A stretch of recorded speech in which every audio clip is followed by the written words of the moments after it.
வணக்கம் நண்பர்களே. இந்த வீடியோவில் எதை பற்றி பார்க்க போகிறோம் அப்படின்னு சொல்லிட்டு பார்த்தீங்கன்னா, சுந்தர் சி நடித்து மே 3ஆம் தேதி ரிலீஸ் ஆகிருக்கிற படம் தான் அரண்மனை 4. இந்த படத்துடைய ரிவ்யூ தான் இந்த வீடியோ நம்ம பார்க்க போகிறோம். அரண்மனை 4 இந்த படத்துடைய ஒன்லைன் என்ன அப்படின்னு சொல்லிட்டு பார்த்தீங்கன்னா, சுந்தர் சி தான் ஹீரோ. அவர் வந்து ஒரு வக்கீல். அவருடைய தங்கச்சி தான் தமன்னா. அவங்க வந்து சந்தோஷ் பிரதாப் அப்படின்றவரை லவ் பண்ணி கல்யாணம் பண்ணிக்கிறாங்க. ஆனால் இது வந்து சுந்தர் சி அவங்க அப்பாவுக்கு பிடிக்காதெல்லாம் அவங்க வெளியேற்றப்படுறாங்க.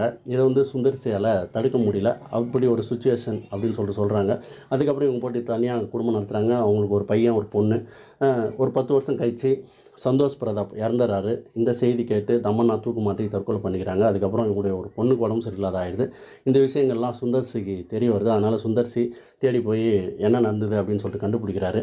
அப்படி கண்டுபிடிக்கும்போது ஊரில் இருக்கிறவங்க எல்லாருமே அதே தான் சொல்கிறாங்க. ஆனால் இது மாதிரி தங்கச்சி இது மாதிரிலாம் பண்ணிக்க மாட்டா அப்படின்னு சொல்லிட்டு அவர் வந்து உண்மையாக என்ன நடந்தது அப்படின்றத கண்டுபிடிக்கிறாரு. இதுதான் அந்த படத்துடைய மீதி கதை. சுந்தர் சி வழக்கம் போல் அவர் என்ன பண்ணுவாரோ அதை வந்து சிறப்பாக பண்ணியிருக்கிறாரு. சூப்பராக நடிச்சிருக்கிறாரு அப்படின்னு சொல்லிட்டு சொல்லலாம்.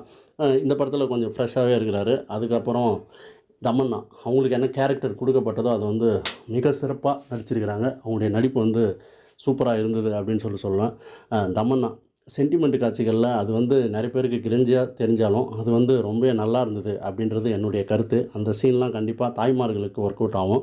ஒரு தாய் தன்னுடைய 2 குழந்தைங்கள காப்பாற்றுறதுக்காக எவ்வளோ கஷ்டப்படுறாங்க அப்படின்றது அந்த சீனில் வந்து தெரியும். நிறைய பேருக்கு கிரிஞ்சாகவும் தோணலாம். திரும்பவும் நான் சொல்லிடுறேன். ஆனால் மற்றபடி பொதுவாக பார்க்குறவங்களுக்கு அது வந்து ரொம்ப பிடிச்ச ஒரு சீனாக இருக்கும். அதே போல் இதற்கு அடுத்ததாக ராசி கண்ணா, யோகி பாபு, விடிவி கணேஷ், சேஷு, டெல்லி கணேஷ், கோவை சரளா இவங்க எல்லாருமே மிக சிறப்பான ஒரு கேரக்டரை பண்ணியிருக்கிறாங்க. அதே போல் டெல்லி கணேஷ் இந்த வயசுலேயும் அவருடைய குரல்லாம் மாறி போச்சு. அப்பயும் காமெடி சீனில் சூப்பராக நடிச்சிருக்கிறாரு அப்படின்னு சொல்லிட்டு சொல்லுவேன். அதே போல் இந்த படம் ஒரு பேய் படம், ஹாரர் படம். ஸோ அந்த த்ரில் இருந்ததா அப்படின்னு சொல்லிட்டு கேட்டிங்கன்னா கண்டிப்பாக இருந்தது. அது வந்து பயமுறுத்தவும் செய்யுது. அதே போல் அது ஒர்க் அவுட்டும் ஆகிருக்குது அப்படின்றது தான் என்னுடைய கருத்து. இந்த படம் வந்து வித்தியாசமாக இருக்குதா கேட்டிங்கன்னா வித்தியாசமாக இருக்குது. ஆனால் புதுசாக இல்லை.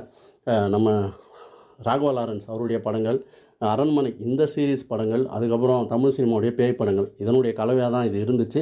கொஞ்சம் கொஞ்சம் வித்தியாசமும் இருந்தது. ஆனால் அரண்மனை இந்த சீரீஸ்லேயே இந்த படம் தான் பெஸ்ட்டு அப்படின்னு சொல்லிட்டு நான் சொல்லுவேன். அந்த அளவுக்கு வந்து இது சூப்பராக இருந்தது. ஃபஸ்ட்லேருந்தே இது மிரட்ட ஆரம்பிச்சிருவாங்க. ஸோ அது மாதிரி இருந்தது.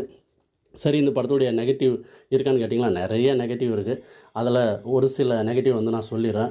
இப்போ வந்து பேய் வந்து எல்லாருமே பயங்கரமாக டார்கெட் பண்ணோம், அடிக்கும். ஆனால் சுந்தர் சி இவரும் வந்து அவங்கள போட்டு மிதிப்பார் பேயெல்லாம். ஸோ அது ஏன்னு சொல்லிட்டு தெரியல. அதே போல் சந்தோஷ் பிரதாப் அவர் இறந்துருவார்.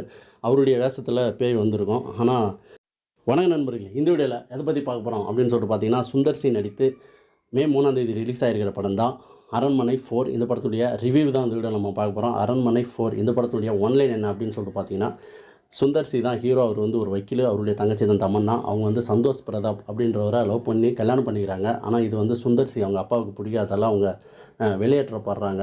இதை வந்து சுந்தர் சியால் தடுக்க முடியல. அப்படி ஒரு சுச்சுவேஷன் அப்படின்னு சொல்கிறாங்க. அதுக்கப்புறம் இவங்க போட்டு தனியாக குடும்பம் நடத்துகிறாங்க. அவங்களுக்கு ஒரு பையன் ஒரு பொண்ணு. ஒரு 10 வருஷம் கழிச்சு சந்தோஷ் பிரதாப் இறந்துறாரு. இந்த செய்தி கேட்டு தமன்னா தூக்கு மாட்டி தற்கொலை பண்ணிக்கிறாங்க. அதுக்கப்புறம் இவங்களுடைய ஒரு பொண்ணுக்கு உடம்பு சரியில்லாத ஆகிடுது. இந்த விஷயங்கள்லாம் சுந்தர் சிக்கு தெரிய வருது. அதனால் சுந்தர் சி தேடி போய் என்ன நடந்தது அப்படின்னு சொல்லிட்டு கண்டுபிடிக்கிறாரு.